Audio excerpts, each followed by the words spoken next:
ঢাকাই সিনেমার সুপারস্টার খ্যাত শাকিব খানের দরদ সিনেমার প্রথম গান প্রকাশিত হয়েছে। প্রকাশিত হলো গানের হিন্দি ও বাংলা ভার্সন দুটোই। YouTube channel T series pop chart বাস্টারে হিন্দি ভার্সন এবং টি সিরিজ বাংলা ও টাইগার মিডিয়া ইউটিউব চ্যানেলটিতে গানের বাংলা ভার্সনটি উপভোগ করা যাবে।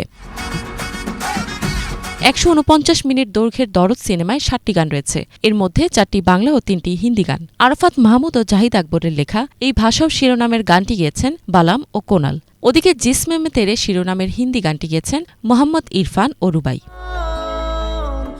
আগামী ১৫ নভেম্বর শুক্রবার মুক্তি পাবে দরদ। সাইকো থ্রিলার গল্পের এই সিনেমাটি বাংলাদেশ ভারতের যৌথ প্রযোজনায় তৈরি হয়। বাংলাদেশের ৭০টি প্রেক্ষাগৃহে মুক্তি পাবে ঢাকাই সিনেমার সুপারস্টার খ্যাত শাকিব খানের বছরের তৃতীয় সিনেমা দরদ। বাংলা ভাষার পাশাপাশি দরদ মুক্তি পাবে হিন্দি, তামিল, তেলেগু, মালয়ালম এবং কন্নড় ভাষায়ও।